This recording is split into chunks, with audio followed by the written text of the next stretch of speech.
नमस्कार शेतकरी बांधवांनो, आजच्या या विशेष आणि सविस्तर विश्लेषणामध्ये तुमचं मनापासून स्वागत आहे.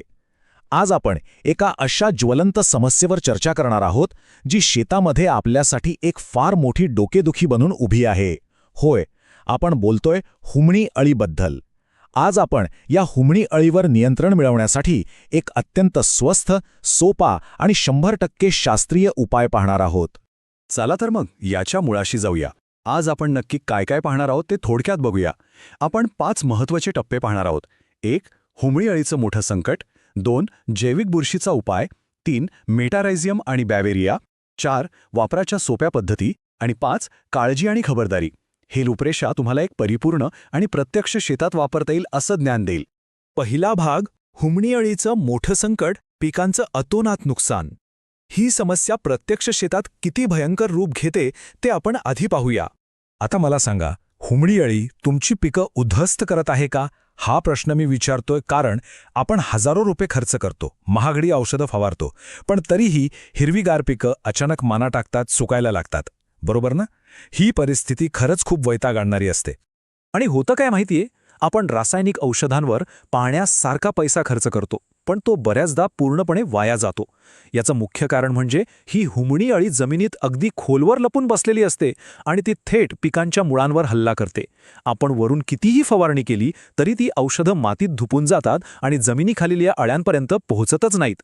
म्हणजे पैसे तर गेलेच, पण पिकांचं नुकसानही थांबत नाही. अक्षरशः डोक्याला हात लावायची वेळ येते. दुसरा भाग, जैविक बुरशीचा उपाय, स्वस्थ आणि शास्त्रीय. आता या निराशेच्या गर्तेतून बाहेर पडूया आणि एका अत्यंत भारी, नैसर्गिक आणि शास्त्रीय उपायाकडे वळूया. तर जैविक बुरशी म्हणजे नेमकं काय? बघा, हा एक अगदी नैसर्गिक, पूर्णपणे सुरक्षित आणि अत्यंत प्रभावी असा जैविक घटक आहे.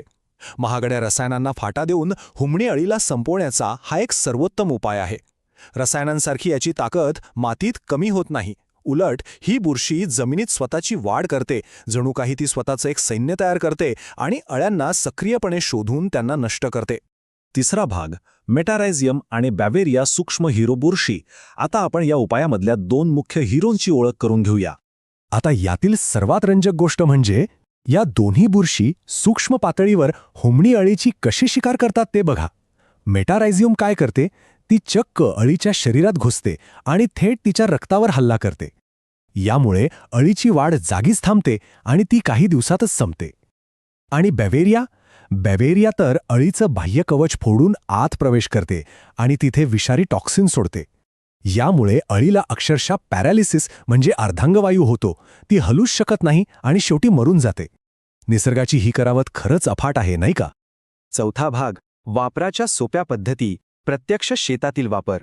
हे विज्ञान तर आपण समजून घेतलं, पण आता याचा प्रत्यक्ष शेतात वापर कसा करायचा ते पाहूया. हे वापरणं अतिशय सोपं आहे. याच्या फक्त 3 पायऱ्या आहेत. पहिली पायरी, ही जैविक बुरशी तुम्ही ठिबक सिंचनाद्वारे म्हणजे ड्रिपने किंवा थेट आळवणी करून पिकांना देऊ शकता. दुसरी पायरी, किंवा मग शेणखतात ती चांगल्या प्रकारे मिसळून थेट जमिनीत टाकू शकता. आणि तिसरी आणि सर्वात महत्त्वाची पायरी, बघा, याशिवाय हा उपाय अजिबात यशस्वी होणार नाही, ती म्हणजे जमिनीत योग्य तो ओलावा राखणं. जमिनीत ओलावा नसेल तर ह्या बुरशी जिवंत राहू शकत नाहीत. त्यामुळे हे मात्र नक्की लक्षात ठेवा. 5वा आणि शेवटचा भाग, काळजी आणि खबरदारी, महत्त्वाची चेतावणी. हा जैविक उपाय प्रभावीपणे काम करण्यासाठी एक अत्यंत महत्त्वाची गोष्ट ध्यानात ठेवणं गरजेचं आहे. तर इथला सर्वात निर्णायक मुद्दा म्हणजे जैविक बुरशी वापरताना कोणत्याही परिस्थितीत रासायनिक बुरशीनाशकांचा वापर करू नका. अजिबात नाही. तुम्ही रसायने आणि जैविक घटक एकत्र केले तर या जैविक बुरशीचा प्रभाव पूर्णपणे संपून जाईल. ती बुरशीच मरून जाईल. त्यामुळे या प्रक्रियेत रसायनांना 4 हात लांबच ठेवा, जेणेकरून निसर्गाला आपलं काम अगदी चोखपणे करता येईल. जाता जाता एक विचार करायला लावणारा प्रश्न, हजारो रुपये खर्च करूनही कुचकामी ठरणाऱ्या रासायनिक औषधांच्या विळख्यातून बाहेर पडून आपण या 100% नैसर्गिक, सिद्ध झालेल्या आणि अत्यंत स्वस्थ जैविक संरक्षणाकडे खऱ्या अर्थाने वळणार का? विचार करा. हा खरंच एक असा गेम चेंजर उपाय आहे जो तुमचे कष्ट, पैसे दोन्ही वाचवेल आणि पिकांचं शाश्वत रक्षण करेल. या माहितीपूर्ण विश्लेषणातून मिळालेल्या ज्ञानाचा नक्की विचार करा आणि हो, ही माहिती आपल्या इतर शेतकरी मित्रांपर्यंत पोहोचवायला अजिबात विसरू नका, कारण योग्य माहितीची देवाणघेवाण केल्यानेच सर्वांचा फायदा होतो. धन्यवाद.